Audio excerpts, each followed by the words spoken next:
Dead Island 2 is finally getting released after a troublesome development cycle. After being handed off between multiple developers and releasing nearly a decade after the first entry, I'm amazed it didn't get outright cancelled altogether. I was curious to see how the first game held up after all this time, and I thought it would be cool to play it before its infamous sequel. Hi, I'm Mason, and today on Amateur Game Review, we're talking about Dead Island.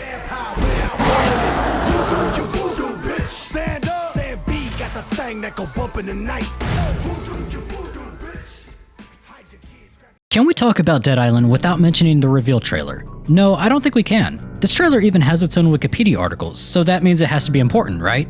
The reveal trailer opens with a shot of a little girl, dead on the ground, not even 30 seconds in, and this trailer pulls at your heartstrings. The trailer cuts to some shots of the girl running, and then she's suddenly in the air. The trailer is actually presented in reverse. After the girl falls back into the hotel room, it's revealed that she was in fact a zombie, and bit her father on the back of the neck. This led to him throwing her off of himself and her falling out of the window. As the trailer goes on, it shows us how the little girl was bitten, and the parents attempt to save her as they run down the hall and into a hotel room, right before the zombies bust in. At the end, it shows the happy family before the outbreak, showing them enjoy their stay at the resort as well as their arrival.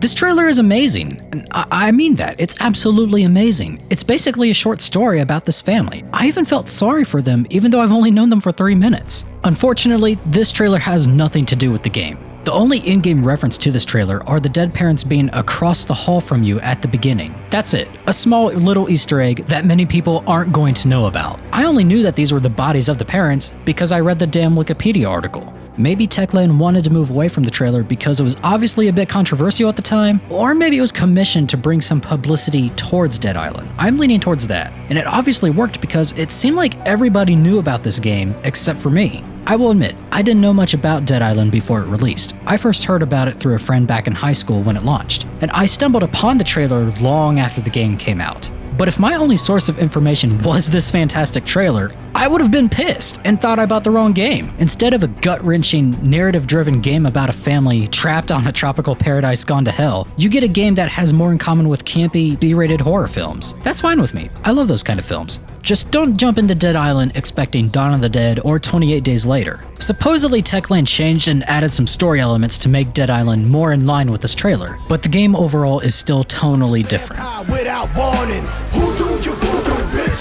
The story of Dead Island begins after a night of partying at the Royal Palms Resort, located on the island of Benoi. You and your party, if you're playing co-op, are awakened by a mysterious voice over the intercom, simply known as The Voice. The survivors escape the hotel with The Voice's aid, but discover the island has been taken over by zombies. After meeting up with another group of survivors, run by a man named Samoy, who looks like a white Mike Tyson, you discover you're actually immune from the ongoing virus. The group's main objective is to escape the island, and the mystery voice claims he can pilot a helicopter to save the group. Eventually, the survivors learn that the voice on the intercom belongs to a Colonel Ryder White of the Benoi Island Defense Force. White has his own agenda. It's to create a vaccine for his infected wife using the survivor's blood. You can actually play as Ryder if you want to. He even comes with his own campaign storyline that's different from the other 4 selectable characters.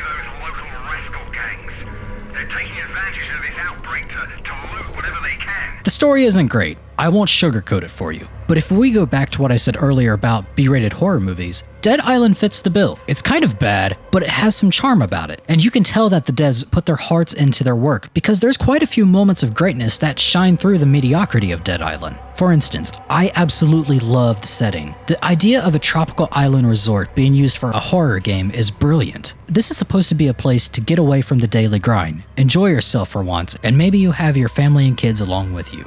Then one morning, you wake up to people dying and coming back to life to eat other people, and possibly lose your family in the process. My wife, my dad, oh fuck, my own fucking brother! Jesus Christ! What else could I do? Let him kill me? Why are you looking at me like that? What's worse is there's no escape from it all because you're on an island. There's no military or police to help you because they're also dead or they save themselves. You're completely isolated and alone. It's absolutely terrifying. And I love the moments in Dead Island when you could see the people who are trapped on the island react to their situation or hearing their stories through their side quests. There's one quest where this guy wants you to put his wife and daughter to rest because he can't do it, understandably. Or this husband who wants a weapon to kill the man who raped his wife. I have for it. I need to make this right. Are you with me? Dead Island really shows that Techland had the potential to create a good horror game, and they eventually did with Dying Light, and I do really believe Dying Light is the superior game. However, I actually enjoy the world and setting of Dead Island a bit more than Dying Light City. It just stands out more to me, and I'm kind of sad that Dead Island 2 abandons the tropical island setting for Los Angeles. Oh! Didn't I bloody tell you? No, stop! Wait! Hey! Can you hear me? Do you understand what I'm saying? Nod your head! Nod your bloody head! When it comes to the gameplay, Dead Island has its issues. The controls overall aren't exactly the best. I played the game using keyboard and mouse, and I switched to a controller eventually to see how it plays with one. It feels like your character just floats around when you move, and I noticed the vehicles seem as if they're weightless, and the driving controls are worse on keyboard, so I definitely recommend using a controller for that. By the way, the vehicles drive way faster than they should. If it weren't for the debris and windy roads, you could be on the opposite side of the island within minutes. I have to say though, it's pretty fun trying to get up to max speed and just ramming into zombies, however. There are two other small issues that I have with the game, is the jam door minigame, if that's what you would call it. It's a very minor gripe, I just find it annoying. The other is having to hold a button to do certain tasks, like opening a door or grabbing a car part. Yes, other games do this, but in Dead Island it's just way too long and just wastes time.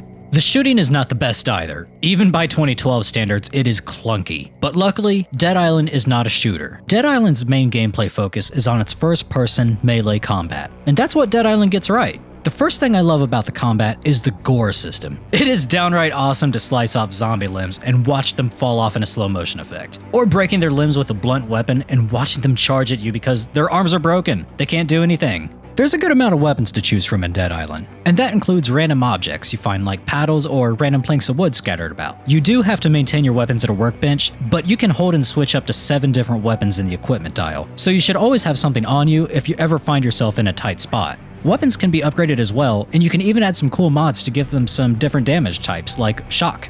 What character you choose to play as will also be better with certain weapon types, and each come with their own special ability.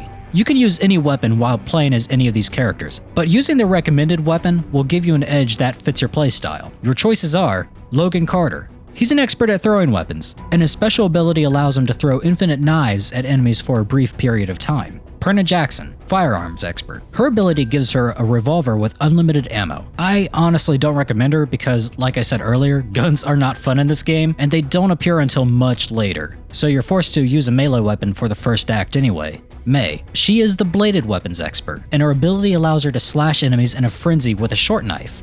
Last, but definitely not the least, my favorite, Sam B. He's the blunt weapon specialist, and his ability will allow you to punch every zombie with enhanced strength. Just straight up fisticuffs. He's also the rapper of Who Do You Voodoo. I don't care what anybody says, this song is the best thing to come out of Dead Island. This game is just fun. I still think Dying Light perfected the gameplay, but it's interesting to see where it all began, and I still had an enjoyable experience playing Dead Island, warts and all. It reminds me of older PS2 games that aren't quite AAA, but not indie either. AA, I guess you would call it. Just somewhere kind of in the middle, you can tell it was made with passion and the developers gave their best effort to create the game they wanted to make. Dead Island is a game. Is it the greatest game of all time? No. Is it a bad game? Definitely not. Dead Island, for me, was pure, unadulterated zombie-slaying fun. It's a game that allows you to shut your brain off and slay some zombies on the beach. There's nothing wrong with these type of games, and sometimes these are the games you'll remember having the most fun with while playing with some friends on the weekend, and that's exactly what I expect going in with Dead Island 2. It seems like the trailer for Dead Island 2 will match what the series is more in line with, so there probably won't be any misunderstandings about what to expect this time. Now the important question. Do you need to play Dead Island 1 before Dead Island 2?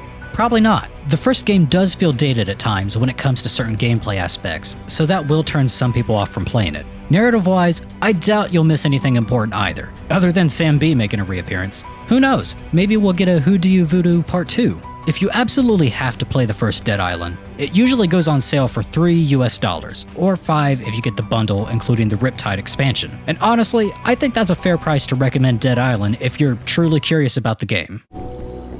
Looking like a motherfucking postcard. Thank you so much for watching. If you enjoyed this video, give it a like and subscribe if you'd like to see more. We're just 3 friends who enjoy talking about games, and we started this channel because we wanted to share our love for them with all of you. So comment down below if you want, and we can talk about games. How do you feel about Dead Island? Are you going to get Dead Island 2? Let me know. Thanks again, everyone. I'll see you in the next video. Kids, grab your wife, better get out of sight. Voodoo, you voodoo, bitch. Let's go. Saying be the Papa Shango, I'm Barrett Samedi.